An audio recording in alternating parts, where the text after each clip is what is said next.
You will hear a man called Ken talking on the phone to a friend called Liz about holiday accommodation. First, you have some time to look at questions 1 to 6.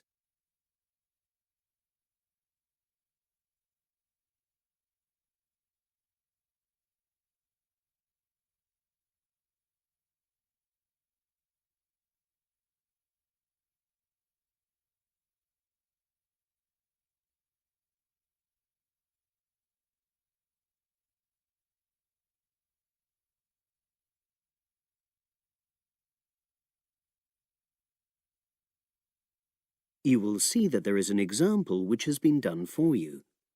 On this occasion only, the conversation relating to this will be played first.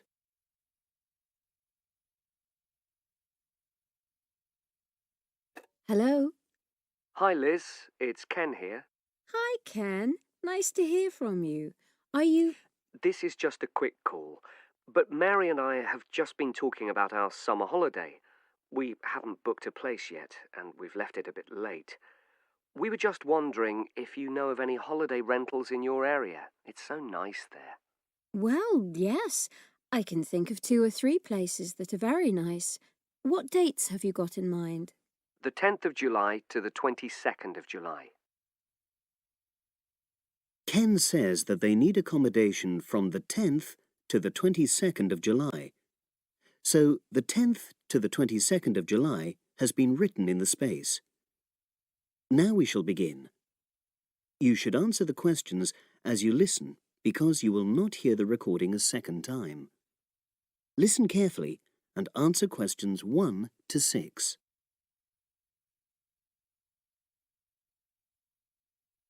Hello. Hi Liz, it's Ken here. Hi, Ken. Nice to hear from you. Are you... This is just a quick call, but Mary and I have just been talking about our summer holiday. We haven't booked a place yet, and we've left it a bit late. We were just wondering if you know of any holiday rentals in your area. It's so nice there. Well, yes. I can think of 2 or 3 places that are very nice. What dates have you got in mind? The 10th of July to the 22nd of July. Oh, yes. That is quite soon, isn't it? Well, there's a place near here called Moonfleet. Is that MOONFLEET? That's right. It's quite a rural location, and it's next to the owner's house, but it's got fields all around it, so it's very pretty. Sounds okay. Can you tell me a bit more about it? Well, it's an annex to the owner's house, and it's an apartment with 2 bedrooms and an open-plan living area. Well, I like the sound of it. Is there anything we might not like about it? Well, it's quite a distance from the nearest shops, that's all. Okay.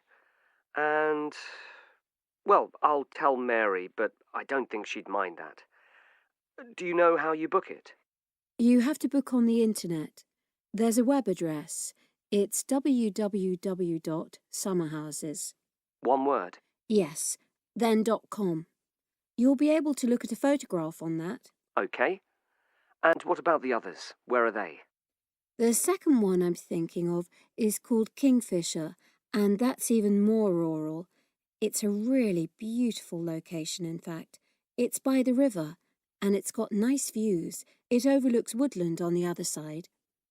Is that an apartment? No, it's a 3-bedroomed house, and that's got a dining room as well as a separate living room and a kitchen.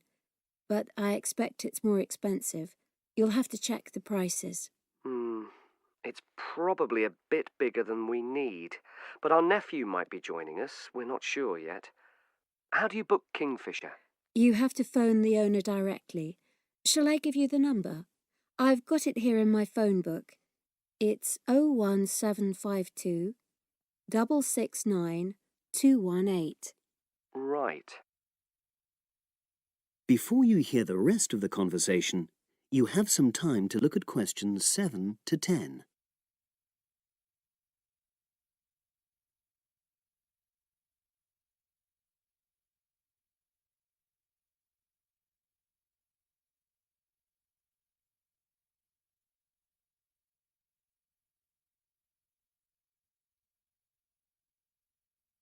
Now listen and answer questions 7 to 10.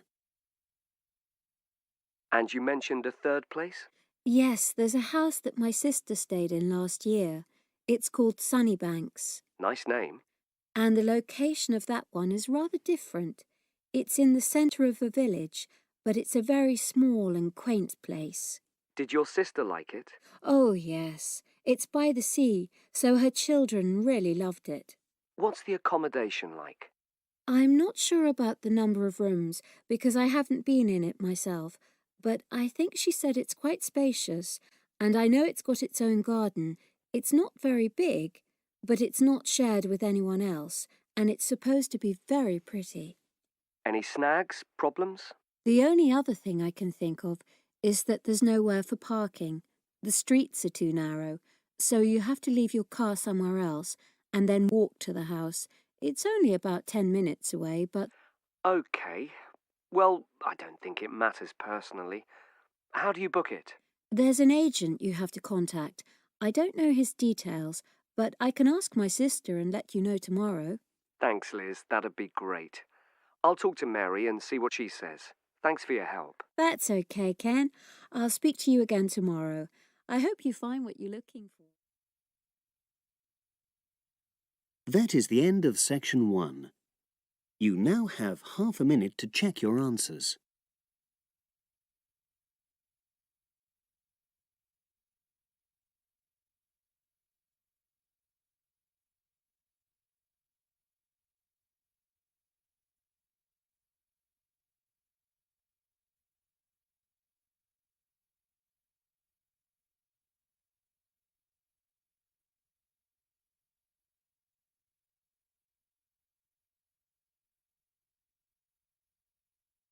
Now turn to section 2.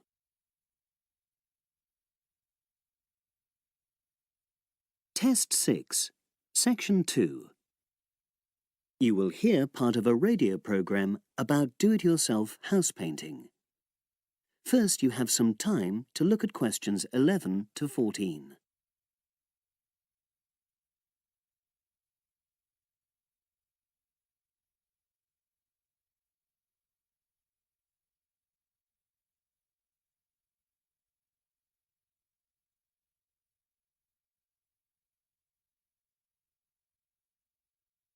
Now listen and answer questions 11 to 14. Good morning, everyone, and welcome to our weekly series on home improvements. Today's program is about do-it-yourself house painting. There's never been a better time for people who like to do their own interior house painting. Although people still lead very busy lives, thanks to the availability of various new DIY materials, you can now decorate your home in a more efficient and a more environmentally friendly way. In 2009 alone, approximately 53 million litres of the paint that was sold in the UK were left untouched. That's enough to fill 21 Olympic-sized swimming pools. It's easy to overestimate how much paint you'll need to decorate your room if you use guesswork. And if you know exactly how much paint is needed, you avoid unnecessary waste. There are automatic paint calculators available now. Most of the major paint manufacturers provide them. Look on their websites or just Google paint calculator and see what comes up. Then simply measure the circumference and height of the room in metres, enter this into the calculator along with the type of surface you're painting, and it will tell you how many litres of paint you'll need. But if you do end up with leftover paint, you can donate it to an organisation like Community Repaint. They will take the paint from you and redistribute it to local charities and voluntary organisations, so it goes to a good home. You can find more information about Community Repaint on communityrepaint, all one word, .org.uk. Now you have some time to look at questions 15 to 20.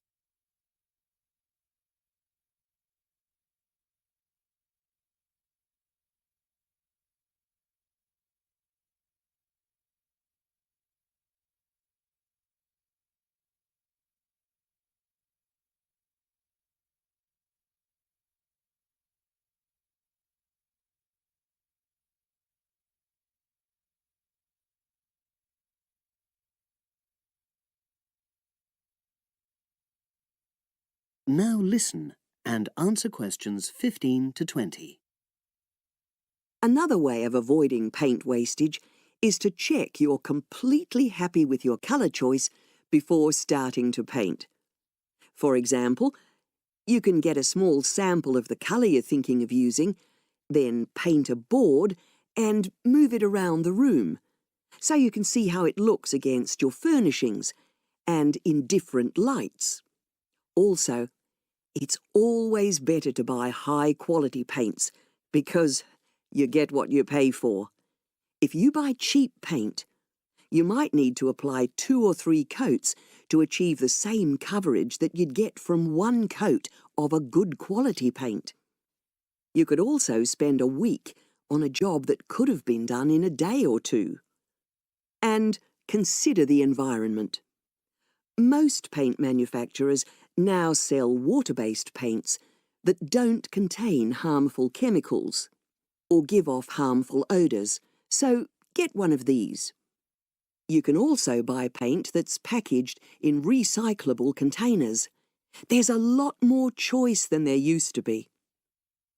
You can only do a good job which will last if you prepare the surfaces thoroughly before painting. In fact, in many ways, if you want to do a professional-looking job, this is more important than the painting itself. If there are any cracks or patches of loose plaster, painting over them won't solve the problem. Take the plaster out and fill the holes, allowing enough time for the new plaster to dry. And you won't get a smooth finish if the walls are dusty or greasy. So washing with water isn't enough. Use a solution of decorator's soap and rinse well with warm water afterwards. When you're ready to paint, we suggest you use a medium pile roller for walls and ceilings. A lot of people tend to use short pile rollers, but these give a patchy finish, and that wastes paint and time. Similarly, long pile rollers can create a thick textured effect, which looks messy. The same goes for brushes. The stronger the bristles, the easier they are to wash and reuse. And as you've chosen a water-based paint, clean your brushes with cold water, because it's more energy efficient that way. As you're decorating, keep transferring small amounts of paint into a tray and keep topping it up when you need to. This reduces the chance of it being contaminated by dust and pieces of dirt. And finally, water-based paint doesn't have a lingering smell, so that's not an issue anymore. But it's airflow rather than heat that helps the paint dry quicker. So, to help finish the job in the quickest time, leave your doors and windows open. The faster the paint is dry and the job finished, the quicker you can start enjoying your room. In tomorrow's program, I'll be giving some advice on... That is the end of section 2. You now have half a minute to check your answers.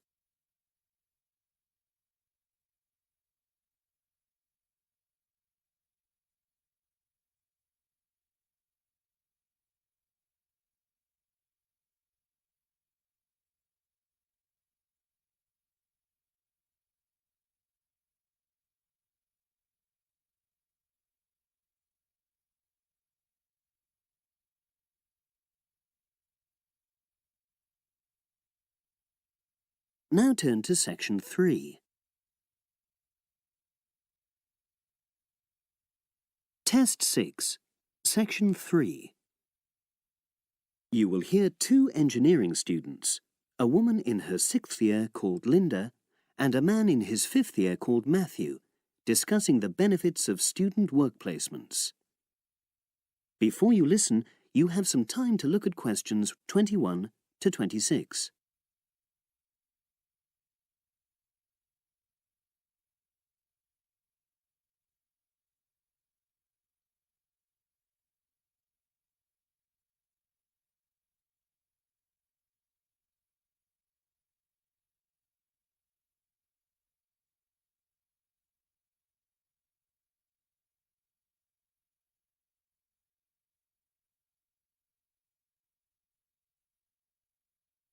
Now listen and answer questions 21 to 26.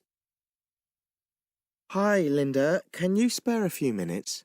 Hello, Matthew. No problem. I just wanted to talk to you about temporary work placements. I've never really thought there was a good reason for doing one. I've got some savings, so I don't really need the money at the moment. But I've had an email from the university about a vacancy that looks quite interesting. You did a placement last year, didn't you? I did, yes. In my case, I wanted to find out if I was making the right career choice before I began applying for permanent jobs. I thought I wanted to work in car manufacturing, but I wasn't sure, so I applied to Toyota. What was the application process like? Lengthy. There were a lot of different parts to it. The dullest one was a psychometric test. You know, when you have to answer loads of questions about yourself. And you're trying to guess what's the best thing to say. Yes. Then there was an activity that we did in groups, which I found really fascinating.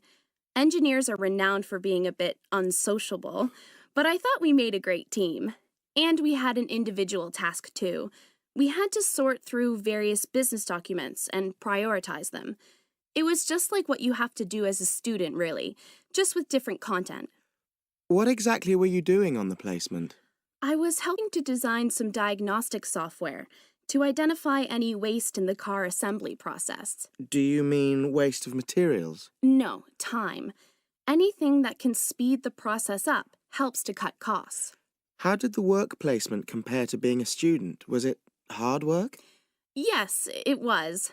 I'd had full-time work before. I've done various unskilled jobs during university holidays, and some of those involve long hours. So I thought I'd find it easy. I was wrong, though. I think when you're on placement, you're always trying to prove yourself. So you push yourself hard to succeed? Yes. But I got a lot of support from my employers. They were always helpful. And then, at the end of the placement, I was given formal feedback. Do you mean on your engineering ability? Well, no. I didn't really need that because we had team meetings every other day. And so I had the chance to discuss technical issues and ask about anything that wasn't clear. The evaluation was about general workplace things, like organizational ability, initiative, that sort of thing. I get the impression you think you benefited from the placement. Well, the best thing is that they've offered me a job for next year. Depending on my exam results, of course, but still. A permanent one? Yes. But apart from that, I learned so much. The industrial environment was much more demanding than the academic one, so my general skills improved, like time management, meeting deadlines. And on the technical side, I learned new software packages, like MS Project. Well, I think you've convinced me that work placements are worthwhile, but while you're here, can you give me advice on something else? Before you hear the rest of the conversation, you have some time to look at questions 27 to 30.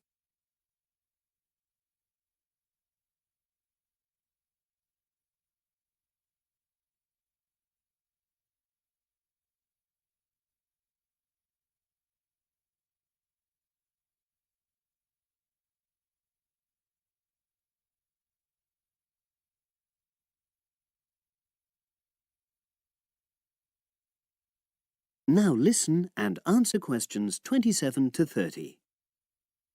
I'm about to make a start on the engineering materials module, and I've got a book list here. Can you have a quick look and tell me what you would recommend? That's if you can remember. Let's see. I do remember some of them. Yes, this one, The Science of Materials. I found the subject quite hard generally, but this book is very accessible, so it suited me. It doesn't cover everything, though. What about this one then, Materials Engineering? Oh, yes. I do remember that. But it's a bit out of date now, isn't it? Unless it's a new edition. I don't think so. But what I liked about it were the pictures. They really helped to understand the descriptions. It's useful just from that point of view. Let's see, what else? Oh, yes, that one there, Engineering Basics. I think out of all these, that's got the widest coverage. But I've looked at the contents page and it hardly mentions nanotechnology. Yes, you're right. The Evolution of Materials does, though.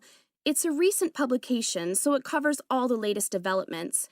It's a bit thin on the 1960s, though, and that decade was quite important. Well, it sounds as if they all complement each other in some ways. I don't suppose you can lend me... That is the end of section 3.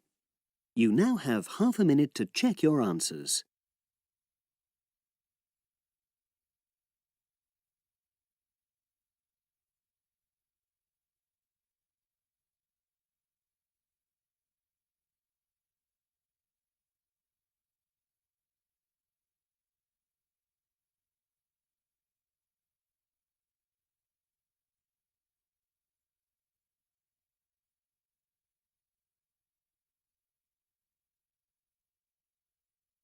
Now turn to section 4.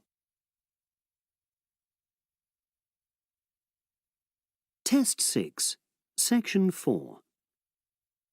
You will hear a historian giving a presentation about techniques to identify the origin of handwritten books from the Middle Ages.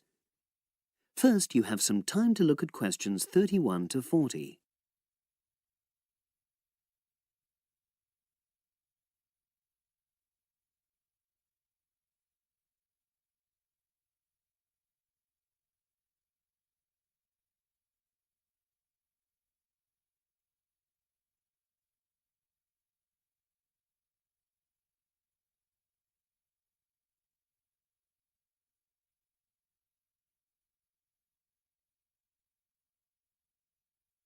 Now listen and answer questions 31 to 40.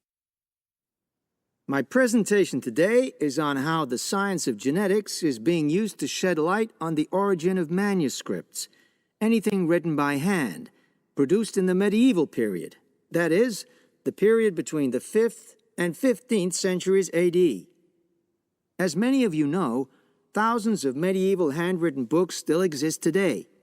Some of them have a clear provenance, that is, we know exactly where and when they were written. But the origin of many manuscripts has been a complete mystery, that is, until 2009, when geneticists started using DNA testing to shed light on their origins. But before looking at the new research, I need to explain something about the way the manuscripts were produced, particularly what they were written on. Virtually all were written on treated animal skins, and there were essentially two types. The first was parchment, which is made of sheepskin. It has the quality of being very white, but also being thin. It has a naturally greasy surface, which meant it was hard to erase writing from it. This made it much sought after for court documents in medieval times. The second type is vellum, which is calfskin. This was most often used for any very high-status documents because it provided the best writing surface, so scribes could achieve lettering of high quality. So, once the animal hides had been chosen, they had to be prepared. Where the right materials were on hand, the skins were put into large barrels or vats of lime, where they were agitated or stirred frequently. But if lime wasn't available, then the hides were buried. Both these techniques were designed to cause the hair to slough off and the skins to become gelatinous and therefore more flexible. The next stage was to put the hides on stretcher frames and pull them very tight. While on the frame, they were scraped with a moon-shaped knife in order to create a uniform thickness. For parchment, that was the end of the process. But for vellum, there was an additional stage, where it was bleached in order to achieve the desired color.